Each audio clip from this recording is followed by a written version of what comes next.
Well, hi and welcome to the CAFMA Connect. Again, I am training Captain Merrill, and another week I get to bring 2 brand new recruits in to introduce to the podcast world and everybody at CAFMA who's not met you yet, which is most people. And more importantly, the people that you're going to walk into their houses at 1 o'clock in the morning to help them out. It gives them an idea of who you are so they don't call the cops on you. So it's great to have you both here. So go ahead and introduce yourselves. Michael? So I'm Michael Pope. I pretty much just go by Pope. And I actually grew up in Phoenix. I moved up here a couple years ago with my fiance. Was always really into sports. Knew that I wanted to go get a further education. Started off at ASU. Went through that. I got a bachelor's in macro social work. Graduated summa cum laude. But I was always really into sports and athletics. And I knew that I didn't want to just wind up behind the desk for the rest of my life. And so I realized that firefighting, kind of, I get to blend the two. You know, we get to use our brains, but we also get to be athletes. Mm-hmm. And it's that team effort, and it's for something that's really important to me and to the people that we show up to help, that we do a good job. And so I just really kind of knew that was the route for me. Well, that's great. And so for our viewers who don't know, would you explain what summa cum laude is? So Dan being one of them who doesn't know what that means. I was going to ask. Yeah.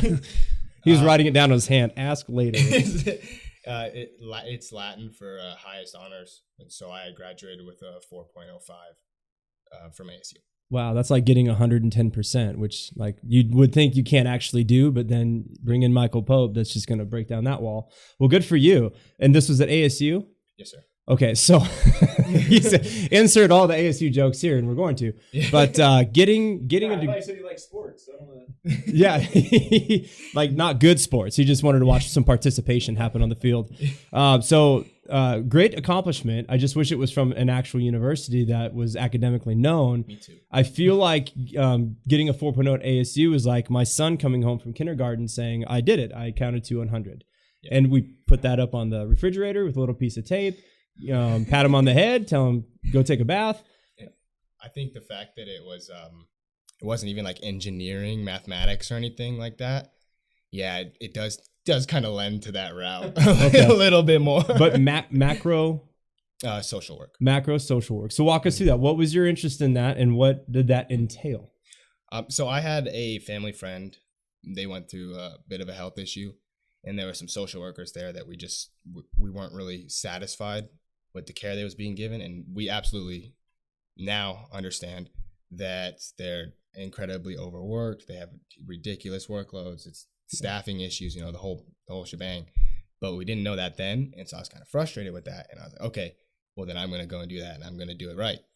And so I went down that route, and I was going down that route, and I was passionate about it. But the more I looked at it, you had to wind up getting your master's, and then you had to go and get your licensing, and then you had to do a bunch of other things. And it was, I just kind of realized that was a good breaking point for me, because I didn't want to go that route anymore. I realized that it wasn't really something I was truly passionate about. It was something that I had passion for, but not to the extent that I do for this. Yeah. So you obviously have always had a servant's heart. You wanted to help people, and you actually had this, life experience where you saw a problem, you wanted to be a solution and kind of fix this part of, of the world that you can put your hands on, right? But then that translated into public service and into the fire service, and I'm glad you did. So me too. Oh, great. Well, thanks for being a part of this today, even though I forced you to do it. Yeah. So speaking of forcing people to do things they don't want to do, let's introduce Dan. I tried to throw up to get out of it. My name's Daniel Hampton. I grew up here. I'm 32 years old. I'm married to a beautiful woman, my wife, Amanda Herrera. I never did a lot of college. I'm working on my Associates of Fire. I got interested in fire when I was working at the hospital as going through the EMT process. Mm-hmm. I did a lot of ride-alongs with fire and really liked the camaraderie and people I was around. So I started pursuing it. That's great. So walk us through your life a little bit. You talked about your wife, who's awesome and brings the best muffins and all the treats in the world. So my love handles thank her for that. But walk us through, what are some other hobbies and interests you're into? Because I know you're trying to beat around the bush on this, but I'll go straight direct on it if I have to. Yeah. So I'm a black belt in Brazilian jiu-jutsu. I've been doing that and yoga since I was 13 years old. I grew up in foster care, so not a lot of strong family background. The main thing that's been in my life the longest has been Brazilian jiu-jutsu. Mm-hmm. So I do that almost every day. Since starting the academy, Monday through Thursdays I've dropped off, but I have a competition this Sunday and February 11th. That's great. So walk us through a little bit of that process, because you've maybe won a couple tournaments before. Do you want to talk a little bit about that? Yeah.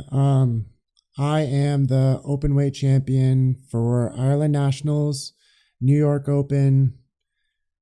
I got second in Phoenix this year. At brown belt, I was ranked top 50 adult brown belts in the world. Right before COVID, I was going to make a strong push for black belt worlds, and COVID kind of messed it up. Sure. But I've been competing ever since I was 16. I did the MMA route, had my pro debut, and decided I wasn't tough enough for it. I am undefeated, throwing it out there. But I'm not tough enough, but I'm undefeated. Yeah, thanks. Yeah, but it hurts. Awesome. Anything else? Really, at this point, I'm just going to school. My wife's going to school, doing the New Hire Academy, and trying to be the best firefighter I can. That's awesome. Well, thanks for sharing all that. And the reason I pulled this out of these good people, and every single interview, it turns out I have to pull more out than you're willing to give, which is fine. But again, just a testament to the humble nature of these good people that, I mean, all these accomplishments, I mean, more than a 4.0 in college. You're obviously willing to put the work in, and your physical and mental endurance to do martial arts and compete at that high a level and be that successful. And these are just 2 of the 9 that we have. So, I mean, just absolutely fantastic people, overachievers by all means. So why you have me hosting the podcast and not you guys, I just feel like such an underachiever compared to you guys. I did do karate when I was a kid. So I did like 2 tournaments. I'm undefeated. So I think my yellow belt could go up against your brown belt any day. For sure. No, it can't at all. So anyway, thanks for sharing all that stuff. So let's talk about the academy. How's the academy going for you so far? We'll start with you, Michael. It's going really great. One of the biggest draws for me to CAFMA actually happened to be Carta. Mm-hmm. I knew that that's just an amazing training facility. I was really kind of adamant on my ride to kind of just try and see it a little bit. And I'm just loving that, being there every day. We're running out hose loads, we're training, we're practicing, doing everything that we can just to try to be prepared to get on the engines. Mm-hmm. And it's really, really huge to me. And so that's it's been a dream, kind of being able to get all that work in. Yeah. No, that's awesome. And yeah, we do 100% have a state-of-the-art facility at Carta. And I know that we'll have Russ Smith on later, and I know he presents and builds the academy graduation videos. And those videos they're on our YouTube page, correct, Jonah? A lot of those videos anyway. If anything, I know What's YouTube? What? YouTube videos, social media site. Found out YouTube is social media.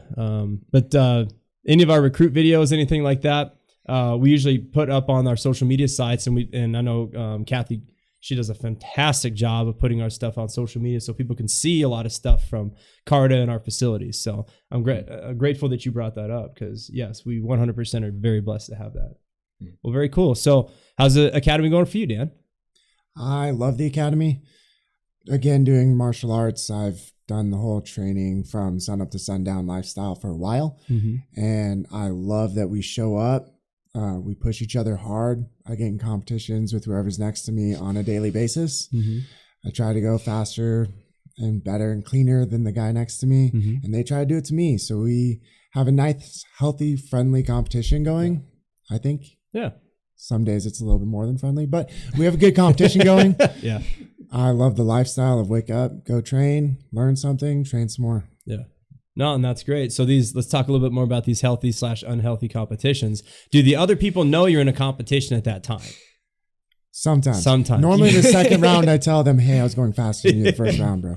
Yeah. Is that when they're laying on their back upside down going, we're supposed to karate kick me? And Okay. Well, very cool. Usually the sprinting at the takeoff is the indicator that it's go time. Oh, okay. You got to try and catch up. Yeah. They should have known it was a race. Yeah, exactly. There was an implied value on day one of the academy that this was all going to be one unhealthy competition.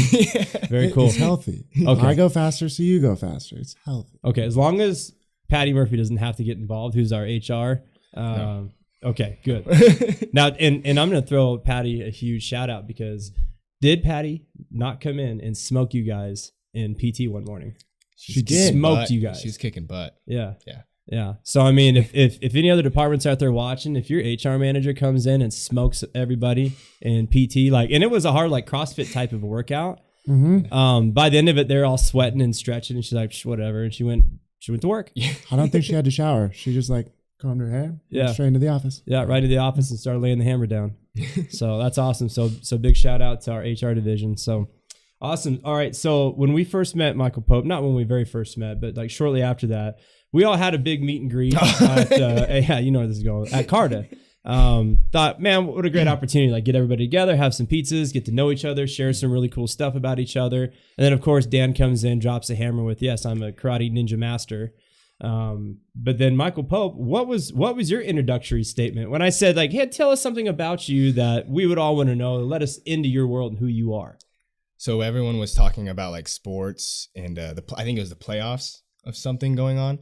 And I immediately start off with my beautiful, amazing fiance, you know, putting up with me and how that's very important to me. And then, As it should be. And then a computer game that I play. It's online. And it's a 5v5. It's already lost me. And I've heard this dozens of times. That's the comment that wanted the nickname. Yeah. 5v5 is his nickname? Yeah. Okay. Yeah, it's still referenced quite a bit. I'm still trying to get everyone to play. You know, it's League of Legends. It's free accounts. You know, I'll set one up for you. We can go through the leveling up process. It's a blast. Yeah. If you don't want to do that, we have jiu-jutsu. Okay. It's Yeah. super fun. Yeah. I'm there too. Okay. Yeah. Yeah. We've been more successful getting people to pickleball, basketball, and jiu-jitsu. Yeah. So far, no 5. Not one person has signed up for your video No. game, like fantasy video game. I just picture fantasy football, but in the realm of video games.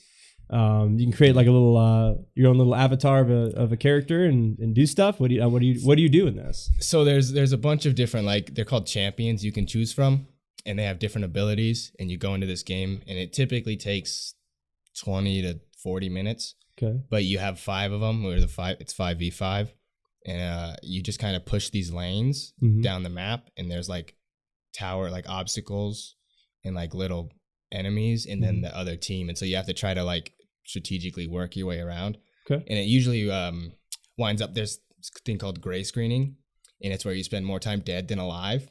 So sometimes I worry that I'm not seeing color anymore. Like my eyes are going out because it's just gray screen, but definitely just keep trying. Awesome. So You have so much content right now. I really feel like those memes about like, I'm like 5 mm-hms in the conversation. They haven't figured out how to stop listening. So Jonah can go in and edit later, like 10 minutes out of this conversation, and just put like a little blip of what 5v5 is. just beep and then back. Because he said 5v5 in our conversation and totally lost me. But then he kind of went down this hole where I'm still trying to catch up to what 5v5 is. And so, you know, honestly, I'm older than everybody in the room. Obviously. Yeah, obviously, by all the gray hairs that I would say most of these gray hairs have come in the last 10, 11 weeks. You do the Probably. math on that. Yeah. But I felt so old at that moment of like, I don't know what you're saying. And I'm going to be honest and transparent. Like, hey, I want to know what you're saying. I want to get to know you, know what you're talking about. And then when you elaborated on it, I immediately regretted that decision. So awesome. So now that we're 30 minutes into this interview, let's move back to you stay here. So speaking of getting people to join in on jiu-jitsu, like I've seen you there at Founding Fathers. I'll go and have a cup of coffee, do a little extra work there. And I happened to walk by what was the last weekend? I saw you there and Captain Fournier. Yep. Working out. And Jake Thompson. We're not supposed to bring him up on the podcast. Oh, sorry. Yeah. He'll be in next week. He'll be good. I would love to get Jake Thompson in here and watch him just sink in his seat. That would be great. Yeah. So yeah, there's a lot of guys here in the organization alone. Other firefighters in other departments, do they train and do jiu-jitsu? Yeah, I know a few guys. One of my good training partners from the Valley is part of Phoenix Fire. Just in our academy, Pope comes jiu-jitsu. John Dwyer was like I think he had Division I wrestler, or he won state in high school as a wrestler. And then Mike D'Acero, probably said his name wrong. Sorry, Matt. Are you serious? The guy that you've been hanging out with every day for the last 10, you just got his name. The biggest dude in the room, you got his name wrong. I had to try to remember names. And here's the thing. He's not big like he's an aggressive guy. He's the biggest teddy bear. You just broke his heart. When he sees this, he's going to make fun of me forever, and it'll be fun. I hope he comes back next Monday. Me too. Gosh. All right. Well, very cool. So athletics, sports, you got a big brain on you? Sometimes. Okay. Does your fiance dispute that?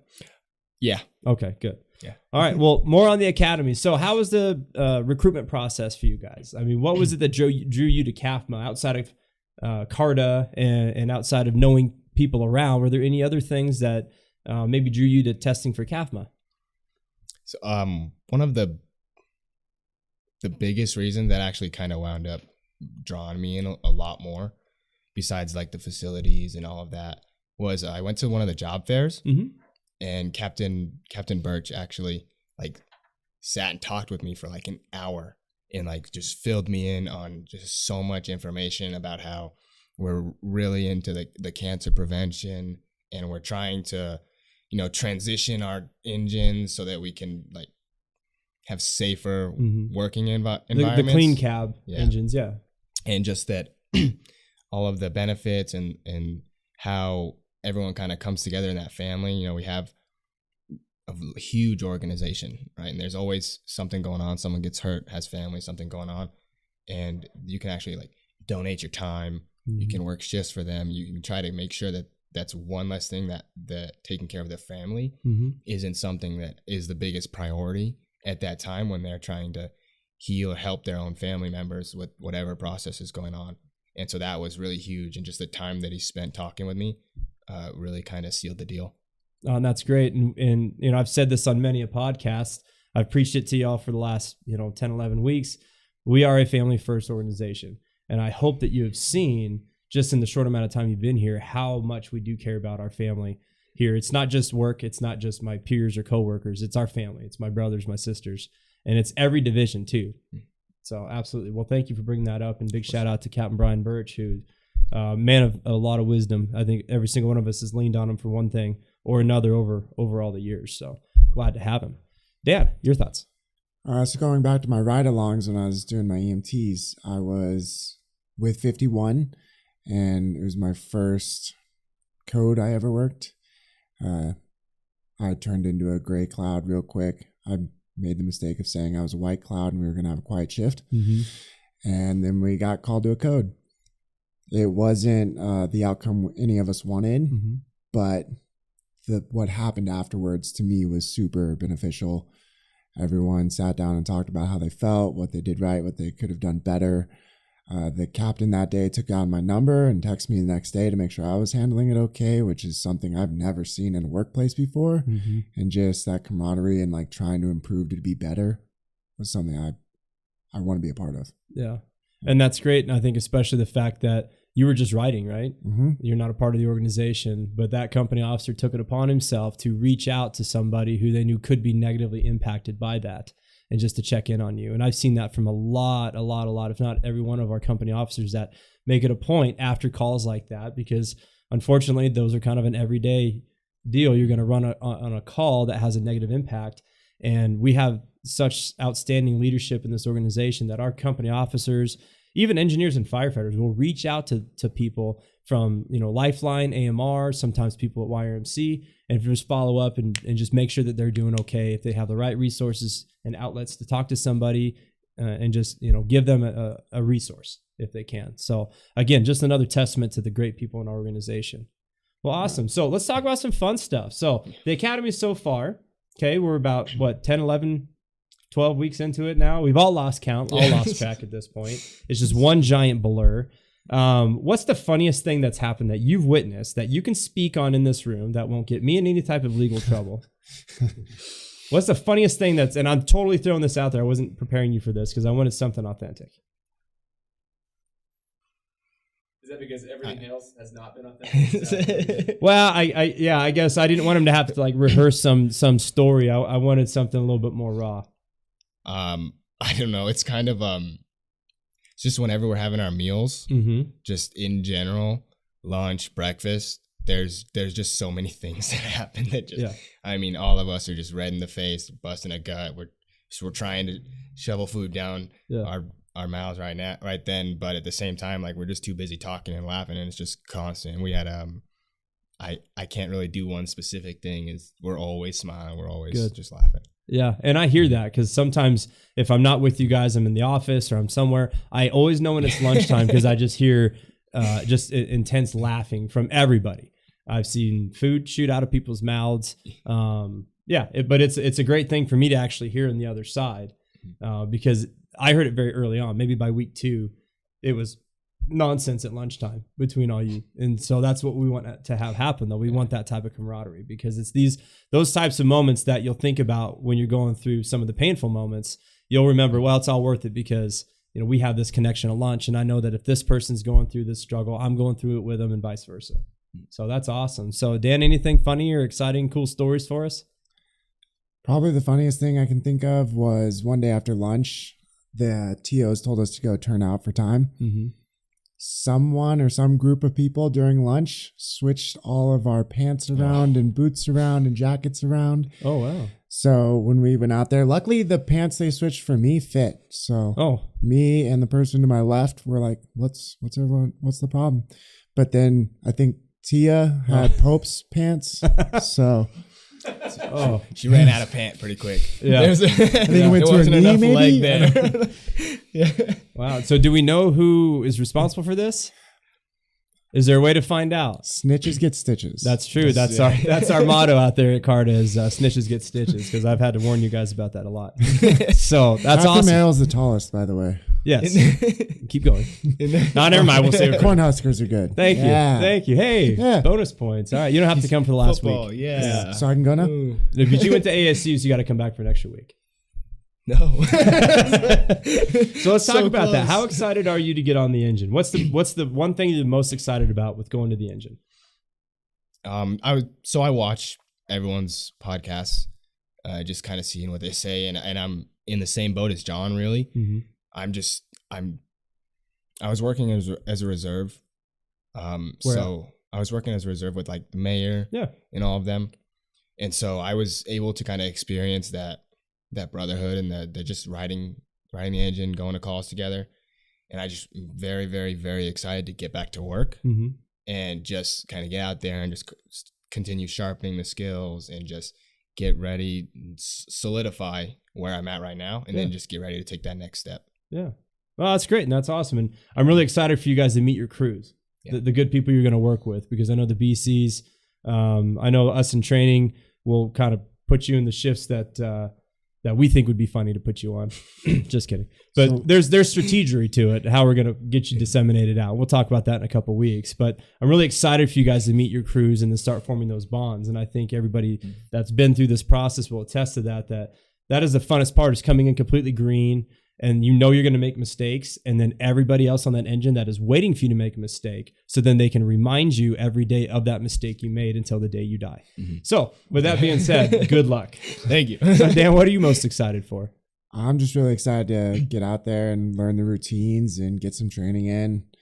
I think the station engine lifestyle is going to be difficult at first. Just wake up, get to work right away, get everything done as fast as possible so that we're ready to go. Yeah. I'm excited for it. I'm a little scared because I don't want to be reminded every day till the day I die that I forgot to fill the engine with water or something. Oh, that's not a great example, because I think you'd only get away with that one time. Okay, well, this is going horribly wrong. So I think we'll start wrapping up. So we're actually going to put on a test here sooner than we thought. More than likely, the application is going to go out in May. We're going to do oral boards in June, with an academy start date being the early part of August. So with that being said, if you're somebody who's at home right now watching this podcast, who's trying to come up with a plan to test, what are some advice that you would give them? And also one other thing, I want you to give one challenge that you've had to overcome so far in this academy. So we'll start with you, Michael. So we'll start with the advice with just do your research, get to work, come in, do the rides, meet people, ask for the mock oral boards, learn as much as you can. And the culture is always, I think, the most challenging part. And so just kind of starting to see that and just asking for advice and finding those people that you can go to and ask them like, hey, what did you think of this? Did I put my foot in my mouth there? What would you recommend? And just being really happy and with that feedback, whether it's good or bad, so you can learn from it and grow from it, because the culture it always throws us for a loop. Sure. But the culture is also how you thrive as well. Yes. And I think the cool thing about our culture here is you can reach out to people and they'll help you with mock oral boards and they'll be constructive and they want to see you be successful. Sorry. No. You're good. We're good. And I'm just helping you out because I know that's what you're getting at. Yeah. Because we've talked about this. And the same thing too is once you get on the engine, I know I joke about, we're going to exploit all your flaws. And we do, but it's in a really fun big brother type of way. But the best part is we do that so then we can start building you up. And it's all out of love, because I'll tell you one thing that every one of our crews have is a lot of grace, because whatever mistakes you're going to make, they've made it and probably made worse. I promise you, because there's a policy on it, somebody has left an engine without water. It wasn't me. It wasn't you, and it won't be you, because you'll have learned from their mistakes. But that's what we want is you're going to make mistakes, own it, and you're going to do better because you're going to be led by people around you that are going to build you up from that. So we're going to have a little fun with you, but you're going to come out of it ahead, right? Yes, sir. Just awesome. Like the little things, like don't sit in the recliners. If you see something to do, do it. Just like those little things. Yeah, definitely. Yeah, you definitely don't get the recliner privilege until after you get off probation. Yeah. I remember Russ Smith, the very first time, I'll throw him under the bus because he's not here to defend himself. But one time when he got off probation, we all sat there and were like, hey, you could finally sit in the recliner.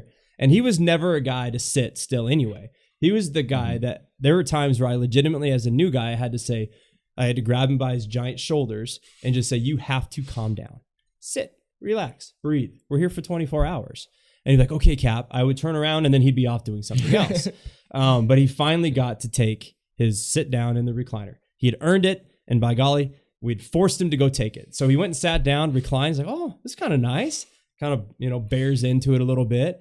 And it wasn't 5 minutes gone by and he was out. So the rest of us in the room look over and we all get up and leave. I don't think he's ever quite relaxed in a recliner ever since that moment. So I got a lot of great stories about Russ Smith because I love him to death. But maybe one of these days we'll get him on the podcast. What do you think? I think you will. Yeah, hopefully soon. Yeah, hopefully very soon. Yeah. Very cool. All right. So Dan, go ahead and give us some advice for those watching and then a challenge you had to overcome. So some advice, if you want to get hired with CAFMA, I would go onto their website and do some research, look at the CAFMA compass, maybe go through some of the old CAFMA Connects. And we do care. We do care. And really get to know CAFMA inside and out and do purposeful ride-alongs. Don't do ride-alongs, just do ride-alongs. Do ride-alongs with the goal of learning something. Yeah, you're going to be recognized as somebody who came to do a ride along but didn't put any work in, or you're just there to kind of hang out. Yeah, that stuff gets around. Yeah, I think every ride along I went on, I was asking questions about something, which I think helps.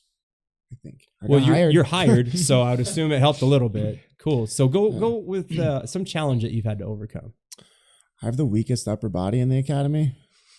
Okay. I didn't not see that coming, but go ahead. Push-ups are rough. Okay. All right. So in Brazilian Jiu-Jitsu, if you extend your arms, your arm gets broken. So push-ups are a bad idea. So you're not used to. Okay. Yeah. Push-ups. I don't like them. Okay. Well, you got big, strong arms, but you got a flat chest. So I don't know what to tell you. But we've said this in 2 other podcasts. You're never going to bench press a structure fire. So yeah. But you got good cardio, right? Yeah, I can run. Okay. Yeah. he can move well for a long time, but the running, yeah, not awesome. Not so much. Well, guys, we're gonna wrap it up. But any closing remarks? Anything you want to shout out to the good people watching the CAFMA Connect? Sorry for I'm kidding. Yeah. Don't ever apologize. Thanks for viewing, and have a wonderful day. Yeah, okay, that's a good way to close. You're going to be hosting podcasts before you know it. Oh no. Aren't we supposed to thank the sponsors or? Well, we don't like, connect, follow, stream, share, subscribe. Like and share. Yeah. We're gonna boost our followers here if we say, if you like the content today, like and subscribe, follow us for more as we move forward with our recruits. In the next week, we're going to wrap it up with one of our RTOs and with our last recruit, Emilio. So we look forward to seeing you next week. Guys, thanks for being here. Don't practice jiu-jitsu on me. I only did karate when I was like 6. So just stay away from me. And then keep your 5v5 away from me as well. But I'm proud of you for being so smart and getting over a 4.0. Didn't think that was possible. We'll keep inviting you. Awesome. All right, thanks, everybody. See you next week.